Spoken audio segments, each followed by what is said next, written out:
Crypto market में boss इस वक्त बड़ी तबाही मची हुई है, हर जगह डंप ही डंप है। 30-40% तक कॉइन्स गिरे हुए हैं। सोलाना 22% डाउन, पॉलीगॉन मैटिक 27%, माना 20% डाउन है, कार्डानो देखो 24%, एवलांच 18%, डोज 12%, बीएनबी 9%। मतलब आप देखो ये चार्ट्स एंड देखो कि क्या हो रहा है मार्केट में। हर तरफ डीप कट्स है, मतलब सब कुछ यहाँ पे पेंडुलम की तरह है, कभी इधर और अगले ही दिन आपको दिखेंगे इतने बड़े डीप कट्स।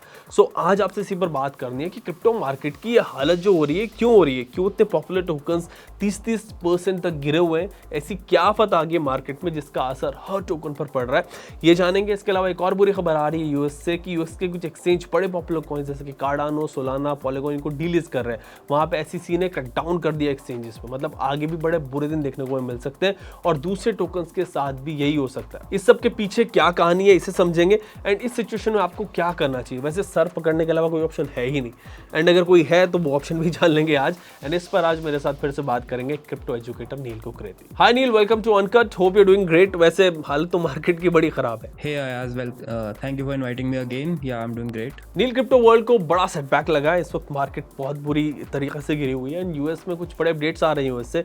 वहाँ पर क्रिप्टो एक्सचेंजेस पर, पूरे इकोसिस्टम पर एसईसी, वहाँ का जो सिक्योरिटीज एंड एक्सचेंजेस कमीशन आप जानते हैं, उसने बड़ा अटैक कर दिया। बाइनेंस, कॉइनबेस के अगेंस्ट केसेस जो है वो फाइल हो गए। सो ये पूरा मैटर क्या है, आप ज़रा इसको व्यूअर्स को समझाएं थोड़ा आसान भाषा में कि क्रिप्टो की इस दुनिया में इस वक्त क्या मतलब रायता फैला हुआ है। ऑलराइट, सो जो लोग न्यूज़ नहीं देख रहे हैं या जो लोग क्रिप्टो पे इतना ज़्यादा ध्यान नहीं दे रहे हैं उनके लिए क्विक अपडेट। लास्ट वीक क्या हुआ क्रिप्टो में, तो बेसिकली एसईसी जो कि सिक्योरिटीज़ एंड एक्सचेंज कमीशन है, जैसे कि हमारे यहाँ सेबी होती है, वहाँ पे एसईसी होती है, उसका थोड़ा सा वाइडर नेट होता है। तो एसईसी ने क्रैकडाउन करना स्टार्ट कर दिया है क्रिप्टो एक्सचेंजेस पे। स्पेशली उन्होंने बाइनेंस को टारगेट किया है, सेकंड नंबर पे कॉइनबेस को भी वो टारगेट कर रहे हैं। अब क्यों ये टारगेट कर रहे हैं, लास्ट टाइम जो हमने बात करी थी तो मैंने आपको बताया था रेगुलेशंस आर कमिंग एंड उसका ही ये नतीजा है। तो एसईसी जो है आने वाले सालों में नहीं चाहता कि क्रिप्टो उनके फाइनेंशियल इंस्टीट्यूट को जो है थोड़ा भी डैमेज करे, तो यहाँ पे वो क्रैकडाउन स्टार्ट कर रहे हैं। एंड उन्होंने इसके लिए जब आप किसी चीज़ का क्रैकडाउन करते हो जहाँ पे बहुत सारे लोग हों तो आप कैसे करते हो, सबसे बड़ा प्लेयर पकड़ो और उसको क्रैकडाउन करना स्टार्ट करो। तो क्रिप्टो में सबसे बड़ा प्लेयर है बाइनेंस एंड यूएस में अगर हम देखें तो वहाँ पे कॉइनबेस है। तो उन्होंने उन दोनों को पिक किया और उनको टारगेट करना स्टार्ट किया है। बाइनेंस को लेके उन्होंने बहुत सारे इल्ज़ाम लगाए हैं, क्योंकि बाइनेंस, अगर आपको नहीं पता हो तो यूएस में ऑपरेट करने के लिए आपको अलग लाइसेंस चाहिए होता है, दुनिया के लिए अलग चाहिए होता है। तो बाइनेंस और जितने भी एक्सचेंजेस हैं उनका 2 वर्जन है। FTX पे भी आपने देखा था, there is ftx.com, FTX US, ऐसे ही binance.com, Binance US। तो Binance US को फुल्ली रेगुलेटेड रखते हैं वो लोग, यूएस के स्टैंडर्ड्स के हिसाब से, वहाँ पे लिस्टिंग वगैरह उसी के हिसाब से होती है। एंड .com पे थोड़ा सा वो फ्री हैंड रखते हैं।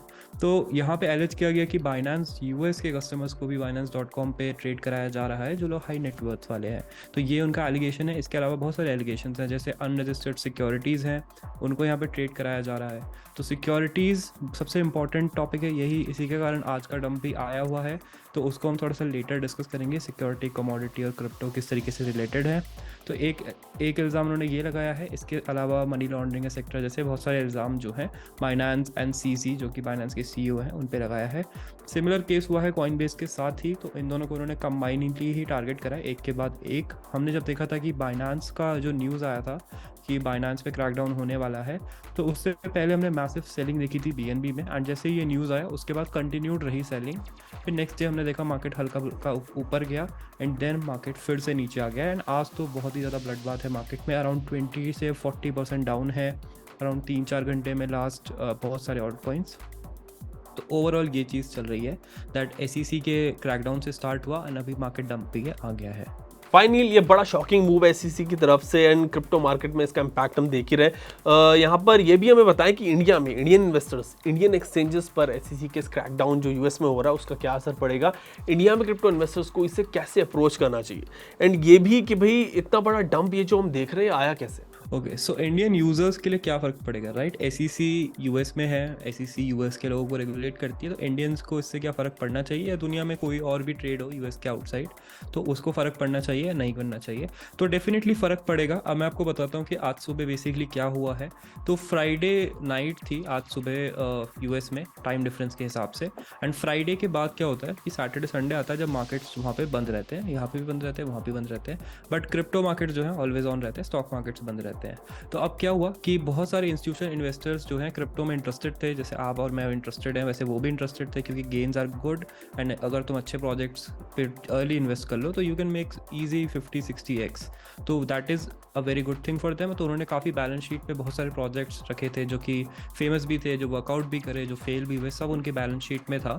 तो फ्राइडे नाइट यूएस में, मतलब आज सुबह की मॉर्निंग में बहुत सारे इंस्टीट्यूट जो हैं सेल करने लग गए। 2-4 नाम भी हमारे पास सामने आए हैं, इट्स नॉट कन्फर्म्ड येट, तो मैं ले नहीं रहा हूँ। तो ऑन चेन डेटा को देखेंगे तो बहुत सारी सेलिंग स्टार्ट हो गई ऑल्ट कॉइन्स में स्पेशली, क्योंकि सिक्योरिटीज़ जिनको घोषित कर दिया गया एसईसी ने, उनको डीलिस्ट करना पड़ेगा बहुत सारे एक्सचेंजेस को। तो मे बी देवर कटिंग या लॉसेस या फिर उसको सेल करे थे, जो भी था। तो बहुत सारा सेलिंग प्रेशर आया, राइट। एक बार बहुत सारा सेलिंग प्रेशर इधर से आ रहा है यूएस की साइड से। अब मार्केट में क्या है, मार्केट में वॉल्यूम लो चल रहा है पिछले 1 महीने से एंड इतनी ज़्यादा बाइंग सेलिंग एक्टिविटी नहीं हो रही है। बट अचानक से एक बड़ा बाइंग वॉल्यूम आ जाता है, राइट। अगर बड़ा बाइंग वॉल्यूम आ जाता है एंड इतने लोग नहीं है जो बाई कर रहे हैं, प्लस वॉल्यूम इतने लोग नहीं है जो बाई कर रहे हैं, plus volume is down and लोग इतने इंटरेस्टेड भी नहीं है, तो इससे क्या होगा, एक फ्लैश क्रैश का सिचुएशन डेवलप हो जाता है। अब मान लो किसी ने मैटिक सेल करा, लेट्स से $500 मिलियन का मैटिक किसी ने सेल करा, but there are not enough buyers, तो ऑब्वियसली वो उसके प्राइस पे बहुत ही ह्यूज इंपैक्ट देगा। It's similar to lower circuit hitting in Indian stock markets, right. तो यहाँ पे लोअर सर्किट का होता नहीं है जो ट्रेडिंग रोक दे, तो यहाँ पे सेल ही होता गया and we saw 40% dump in Matic. Similarly all alt coins में भी हुआ। इसके अलावा एक और चीज़ है कि क्रिप्टो में क्या होता है, डीफाई होता है, जिसमें क्या होता है कि डिसेंट्रलाइज फाइनेंस होता है। तो मान लो मुझे अपना इथीरियम से लोन चाहिए, मान लो मैंने $2000 इथीरियम पे डाले थे and I need $500 for something I need to do, तो मैं डीफाई प्लेटफॉर्म्स पे जाके अपना इथीरियम रख सकता हूँ। मैं इसको अभी लॉस में नहीं बेचना चाह रहा हूँ क्योंकि ये 1200 पे चल रहा है फॉर एग्जांपल, तो मैंने उसको वहाँ पे रख दिया, मैंने उससे $500 ले लिए, राइट। तो वहाँ पे $700 का डिफरेंस आ रहा है जो एज अ कोलैटरल मेरा काम कर रहा है। अब क्या हुआ कि अचानक से ये फ्लैश क्रैश आया है एंड इथीरियम का प्राइस फॉर एग्जांपल $500 से नीचे चला गया, तो डीफाई प्लेटफॉर्म क्या करता है, ऑटो लिक्विडेट कर देता है कि आपका भाई प्राइस अब चला गया, मैं इसको होल्ड करूंगा तो मेरे को लॉस हो सकता है, तो बाय बाय। तो उन्होंने हम इथीरियम ले लिया, सेल ऑफ कर दिया, कुछ भी कर दिया। तो सेम चीज़ आप इमेजिन करो, हंड्रेड्स ऑफ क्रिप्टो पेयर में है, ठीक है, किसी ने इथीरियम करा है, किसी ने एडीए करा है, किसी ने मैटिक करा है, एंड यहाँ पे फ्लैश क्रैश के कारण क्या हुआ कि वो लिक्विडेट हो गए अपने लोन्स में, एंड वो लोन्स लिक्विडेट हुए तो वो लोन देने वाली कंपनी भी बेच देगी कि भाई हमें तो एसेट रिकवर करना है। तो उन्होंने जैसे ही रिकवर करा एसेट प्लस इंटरेस्ट, तो उन्होंने भी सेल करा, तो बड़ा सेल प्रेशर था, एक और बड़ा सेल प्रेशर आ गया। इसके साथ साथ फ्यूचर्स ट्रेडिंग, लेवरेज ट्रेडिंग, इन सब से भी प्रेशर आया और एक बहुत ही ज़्यादा प्रेशर कुकर से सीटी निकल गई और मार्केट की भी सीटी निकल गई, एक साथ ही मार्केट डंप कर गया। तो इंडियन इन्वेस्टर्स को भी ऑब्वियसली फ़र्क पड़ेगा अगर यूएस में कर रहे हैं, क्योंकि यूएस से आती है सबसे ज़्यादा लिक्विडिटी, सबसे ज़्यादा पैसा आता है यूएस से किसी भी इंडस्ट्री में, तो दैट्स वाई यहाँ पे आपको यूएस की साइड पे भी नज़र रखनी है। ओके नील, ये तो समझ आया कि अभी का जो डंप है वो कैसे आया, बट अभी यूएस में बात चल रही है कि एक्सचेंजेस कई पॉपुलर टोकन्स को डीलिस्ट कर रहे हैं। एसईसी ने जिनको सिक्योरिटीज आइडेंटिफाई किया है उनको आगे और भी डीलिस्ट किया जा सकता है, उन सभी टोकन्स को। भी रॉबिनहुड की बात आई कि रॉबिनहुड, सोलाना, कार्डानो और पॉलीगॉन को डीलिस्ट कर रहा है। सो इनका आगे फ्यूचर क्या होगा, एंड फिर ऐसे डीलिस्टिंग यार पता नहीं कब तक चलती रहेगी। ओके, सो क्या होता है कि यूएस में बहुत ही स्ट्रिक्ट रूल्स हैं फाइनेंशियल चीज़ों को लेके, कि वहाँ पे बहुत बड़े बड़े हमने स्कैम्स वगैरह होते हुए देखे हैं। तो बेसिकली एसईसी ने बोला कि ये कुछ हैं हमारे पास 15-20 कॉइन्स, जिसमें सोलाना आता है, एडी आता है, मैटिक आता है, बीएनबी आता है, एक्सेट्रा। तो ये सिक्योरिटीज़ हैं एंड एसईसी के साथ रजिस्टर्ड नहीं है, अनरजिस्टर्ड सिक्योरिटीज़ हैं। तो इसके लिए आपको समझना पड़ेगा कि सिक्योरिटी और कमोडिटी में क्या डिफरेंस होता है। तो सिक्योरिटीज़ बेसिकली आपके स्टॉक्स मान लो, एंड कमोडिटीज़ आपका गोल्ड, सिल्वर, वाटर एक्सेट्रा मान लो। तो कमोडिटीज़ के प्रोडक्शन पे किसी का कंट्रोल नहीं होता है, एंड जो स्टॉक्स वगैरह हैं उस पर बहुत सारे रेगुलेशंस होते हैं, क्योंकि आप और मैं अगर कंपनी खोल लेंगे, स्टॉक बना लेंगे, तो कितने भी स्टॉक्स बना सकते हैं, राइट। तो मोटा मोटा सिक्योरिटीज़ ऐसे वर्क करती है, कमोडिटीज़ ऐसे वर्क करती है। तो सिक्योरिटीज़ को एसईसी के साथ रजिस्टर्ड होना चाहिए एंड रेगुलेटेड होना चाहिए। अब एसईसी का क्या प्रॉब्लम है, उन्होंने बोला कि ये 15-20 कॉइन है, तो ये सिक्योरिटीज़ हैं, राइट। तो और ये अनरजिस्टर्ड सिक्योरिटीज़ है, तो कोई भी इनकी ट्रेडिंग एक्टिविटी कर रहा है या इसको अपने प्लेटफॉर्म पे होस्ट कर रहा है, तो वो एसईसी हो सकता है उनको क्रैकडाउन करे। अब इसके कारण रॉबिनहुड ने पहले ही उनको डीलिस्ट कर दिया, यूएस की कंपनीज और भी डीलिस्ट कर रही हैं। अभी ऐसा कुछ आया नहीं है कि डीलिस्ट कर दो, बट वो कर रही हैं प्रीएम्प्टिवली, क्योंकि बाद में करेंगी तो बहुत बड़ा दिक्कत आ सकता है, क्योंकि काफ़ी सारे उनके कस्टमर्स ने ऑलरेडी बाय कर लिया होगा। तो ये प्रॉब्लम है, तो इसलिए डीलिस्टिंग हो रही है। अब एज अ पर्सन जिनके पास ये कॉइन्स हैं उनको क्या करना चाहिए, तो ये सिक्योरिटीज़ का इशू जो है यूएस की साइड में है। इसका मतलब क्या है कि access to these alt coins US customers के लिए थोड़ा मुश्किल हो जाएगा।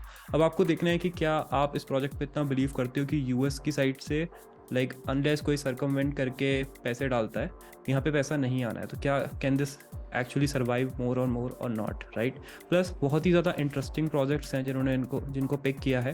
Maximum of them are very good projects, top 10 top 50 में काफ़ी सारे प्रोजेक्ट्स हैं उसमें से। तो इसीलिए एक और प्रॉब्लम भी यहाँ पे क्रिएट हो जाती है कि अब ट्रस्ट किसको करें, कौन से कॉइन्स को करें। तो यहाँ पे आपको सोचना पड़ेगा कि अगर आप इनमें से कोई ऑल्ट कॉइन होल्ड करते हो जिसको सिक्योरिटी बोल दिया है, तो do you want to take the risk और नॉट। फाइन नील, एसईसी के क्रैकडाउन का असर तो इंडियन एक्सचेंजेस पर भी पड़ेगा, इनफैक्ट पूरे इंडियन इकोसिस्टम पर पड़ेगा। गवर्नमेंट तो सब कुछ मॉनिटर कर ही रही है कि भाई यूएस में क्या चल रहा है, तो ऑफ कोर्स असर तो पड़ना इधर है ही। ऑलराइट, सो इसमें दो चीज़ें हो सकती हैं। एक तो बेस्ट केस सिनारियो रहेगा कि ऑफ कोर्स इंडियन गवर्नमेंट जो है इग्नोर कर देती है इसको, वो 30% टैक्स से खुश है। एंड इंडिया में ऐसे कोई मेजर स्कैम्स अब तक नहीं हुए हैं सिक्योरिटीज़ को लेके on crypto exchanges in India. तो यहाँ पे हो सकता है कि वो इतना ज़्यादा क्रैकडाउन ना करे। But worst case scenario, India देखता है कि यूएस क्या कर रहा है, G20 में बोलता है कि हाँ भाई हम रेगुलेशंस में सिक्योरिटी कमोडिटी ये सब भी करेंगे डिस्टिंक्शन कि आपका क्रिप्टो करेंसी सिक्योरिटी है या कमोडिटी है। इन लोगों को नहीं पता bitcoin is a crypto that is a commodity, क्योंकि वो कंट्रोल नहीं है कहीं से, राइट। तो इसी तरीके से देखना पड़ेगा कि कौन कौन से ऑल्ट कॉइन्स को सिक्योरिटीज़ करते हैं, प्रूव हो जाते हैं, ऑफिशियली उनको बोल दिया जाता है, फिर उस हिसाब से I will be staying away from securities, right, जिनको भी उन्होंने लिस्ट में डाला है, जस्ट टू बी सेफ। आप चाहें तो अपने हिसाब से कर सकते हैं। एंड यही हो सकता है इसका इफेक्ट कि हो सकता है इंडियन गवर्नमेंट फॉलो सूट करे एंड इसको जो बड़े बिल पे वो काम कर रही है G20 लेवल पे, वहाँ पे भी इसको इंट्रोड्यूस शायद कर दें। राइट नील, G20 की आपने बात की, सो क्या इस पूरे इशू को बेस बनाकर कुछ हार्श रेगुलेशन G20 में आ सकते हैं क्रिप्टो के लिए? G20 में क्रिप्टो पर डिस्कशंस तो चल ही रहे हैं, हमें पता है। एंड फिर एक बात ये भी बताएं कि भाई क्या और ज़्यादा डंप मार्केट में आ सकता है? कौन सी तो भी शुरुआत है एसईसी के अटैक की। या सो डेफिनेटली हम देखेंगे इसको पिकअप होते हुए G20 के टाइम पे, because this is setting a president right now. तो यहाँ पे G20 पे आ सकता है एंड हो सकता है कि वहाँ पे भी काफ़ी सारे और देश भी आए जो इनको सिक्योरिटीज़ घोषित करते रहें। You need to watch out for that. Market अभी थोड़ा ठंडा नहीं हुआ है। एसईसी अभी भी जो है काफ़ी सारे प्रोजेक्ट को टारगेट करिए। 3-4 दिन से लगातार हमें न्यूज़ आ रही है, तो इसका पूरे माहौल में थोड़ा बेयरिश सा ही असर हो रहा है। ऑल्दो हमने देखा यूएस मार्केट जो है अच्छा परफॉर्म कर रहा है पिछले कुछ दिनों से, इट्स गोइंग अप डिसेंट। तो यहाँ पे यूजुअली यूएस मार्केट के साथ ही क्रिप्टो मार्केट फॉलो करता है, लेकिन we are seeing a decoupling. तो market is bullish but crypto is bearish right now. तो हमें देखना पड़ेगा कि ये कपलिंग वापस से कैसे सेट होती है। जब तक ये एसईसी का सारा जो प्रॉब्लम्स हैं वो सेटल हो जाती हैं, उसके बाद मार्केट थोड़ा शायद स्टेबलाइज कर सकता है। For the near future we will see that I think bitcoin should go to 23-24 के लेवल्स एंड यहाँ पे ऑल्ट कॉइन्स में और भी ज़्यादा डंप आएगा। But I am hopeful that जो नए प्रोजेक्ट्स हैं, जो नए ऑल्ट कॉइन्स आ रहे हैं मार्केट में, वो थोड़ा सा इन रेगुलेशंस को ऑलरेडी स्टडी करके आए होंगे एंड उस हिसाब से अपने टोकन्स को फॉर्मुलेट करेंगे एंड देन वहाँ पे इन्वेस्टमेंट रिलेटिवली हमारे लिए थोड़ी सेफ़र हो सकती है। बट फिलहाल मैं बाइंग वाइंग नहीं कर रहा हूँ, ट्रेडिंग भी मैं अभी नहीं कर रहा हूँ, because market is too volatile. यहाँ पे बहुत ज़्यादा रिस्क है। नील, इवन आई थिंक एक बड़ा कोऑर्डिनेटेड अटैक है on the entire ecosystem by SEC. इसके पीछे डॉलर के साथ जो उस वक्त चल रहा है, जो डॉलर के साथ इश्यूज हैं, जो उसकी हालत ख़राब है, वो भी है कि कैसे यूएस अपने कंट्रोल से किसी को बाहर नहीं देना चाहता। इस पर वैसे अगली वीडियो में बात करेंगे। अभी आपने जो सडन डंप आया उसके बारे में बताया इन डिटेल एंड यूएस में क्या चल रहा है उस पर अपडेट दी, उसके लिए थैंक्स। एंड व्यूअर्स को भी आई वुड से कि भाई आप भी अपडेटेड रहो जो भी कुछ मार्केट में चल रहा है उससे, बिकॉज यहाँ पर सब कुछ मिनट में बदल जाता है, कुछ भी स्टेबल नहीं होता, ऐसी इतनी वॉलेटिलिटी रहती है। वैसे कोई सवाल अगर इससे रिलेटेड हो तो वो आप पूछ लें कमेंट सेक्शन में। मैं मिलता हूँ आपसे कल अपनी नेक्स्ट वीडियो में, उसमें इस पूरे इशू पर इन डिटेल में बात करेंगे।